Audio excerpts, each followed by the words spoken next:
search of their own piece of real estate. They bump and grind and push and shove, and now they've got to come all back together again for turn one.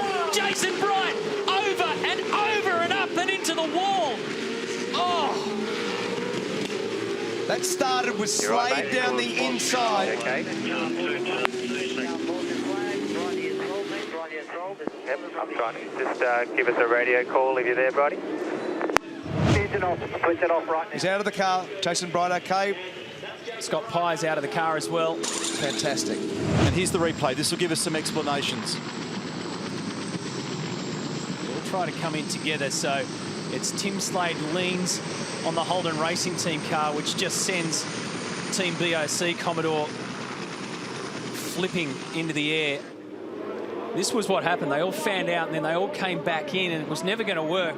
Van Gisbergen and Kelly get through, and then watch car 47 just pushes across, and it doesn't take much for Garth Tander just to lean on the front left-hand side of Jason Bright.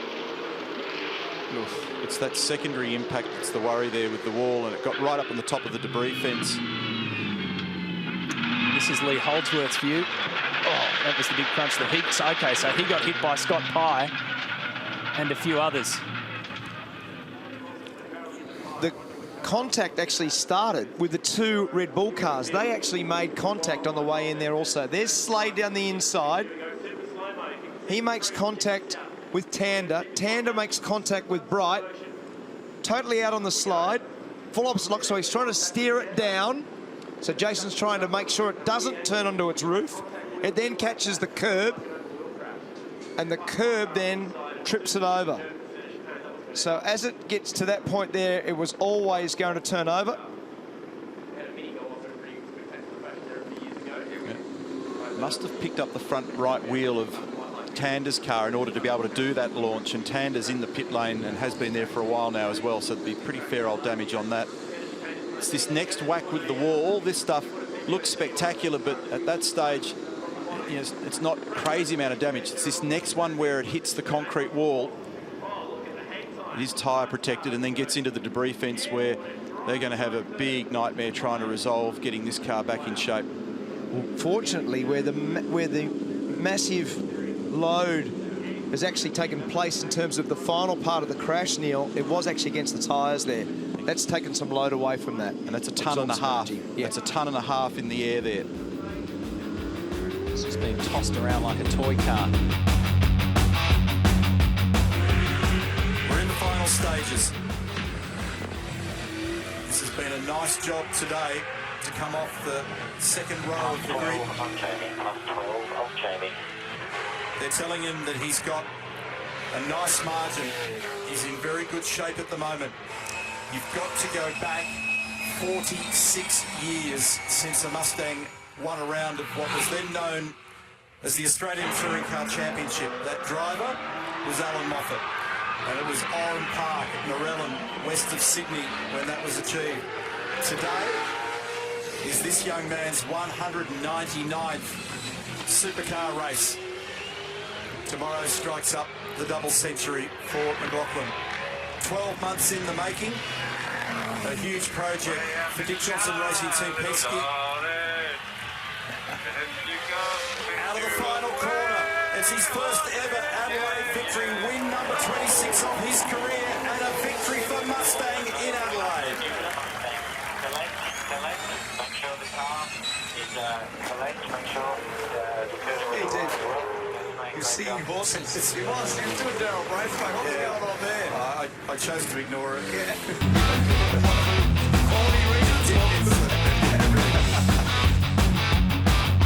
He had problems yesterday when the bonnet flicked up on this car, and then they had an electrical drama.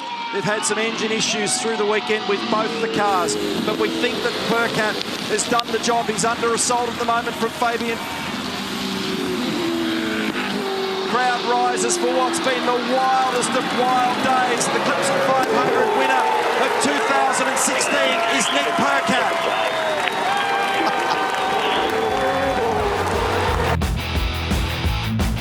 But you can see how tight this is. Whincup is right on the back of Courtney at turn 11. This looks fantastic. We've got 6 remaining. They're about to click another one down. It's building to a very big crescendo, and they've begun to ease away now from Chaz Boston. Whincup, 0.2 of a second faster on the last lap than James Courtney. They're through the first chicane safely.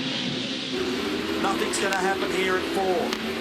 The next genuine passing opportunity is really turn 9. Whincup has had to overcome massively higher temperatures in the front of that car, and he's still all over the back of the HRT car. It's going to be on at this hairpin. It's absolutely going to be on at the hairpin. Here we go. Here comes Whincup. It's a nice exit over the top of the curb. Sit back and enjoy absolute world-class motorsport through turn 8.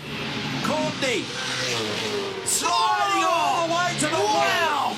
Whincup right behind him. Here he comes. Thought about it, couldn't do it. Unbelievable stuff through 8. Unbelievable images. That was some of the best driving I've ever seen through there.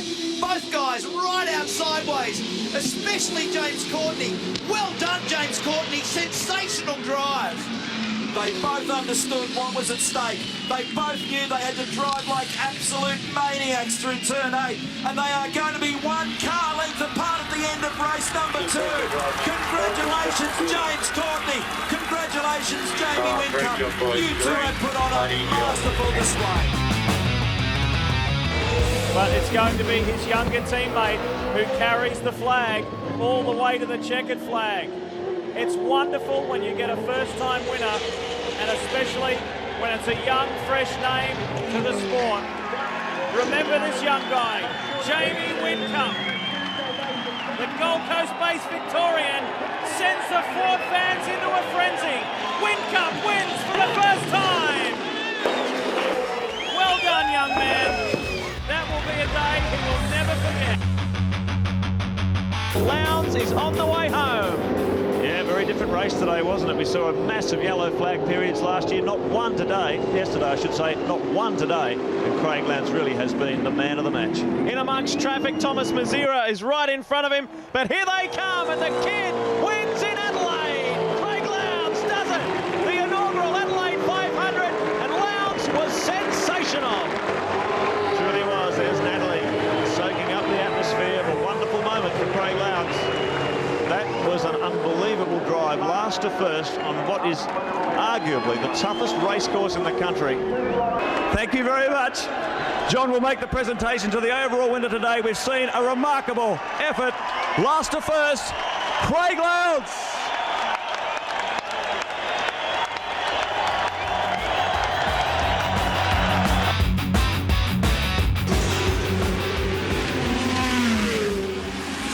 Nothing in it. Move it over, Scotty. Bit of anything, McLaughlin can hold his ground there, and Whincup is at the absolute edge of the braking performance. He goes wide. No. He's trying to get underneath him. When they get to 10, the crowd reacts. This is fantastic. Whincup up the inside. McLaughlin gives him some space. They run, but the Red Bull Racing man has got through. The champion's done the job. Dive down the inside, down the inside. So close. What a battle. Unbelievable. Craig Lowndes wins. He's back.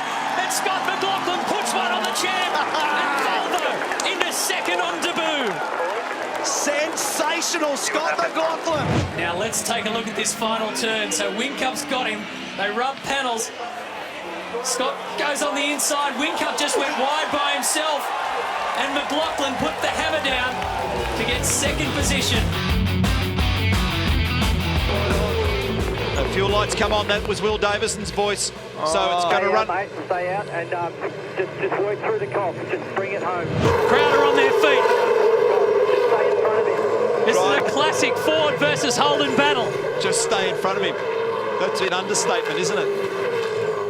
The elbows are going to have to be wide out for Will Davison to hold off a fast-charging Jamie Whincup. We know this feeling. This is like a qualifying lap. The lights are up like a Christmas tree. He's sliding the car. He's over the curbs. It's full attack. It's a maximum attack here from Whincup. His sector splits. His sector splits are awesome. That was Will Davison. It's coughing. He's in trouble. Yeah, mate, just do what you can. And Whincup will get him. Bring it home, mate. Unlucky, buddy. Awesome effort. Bring it home.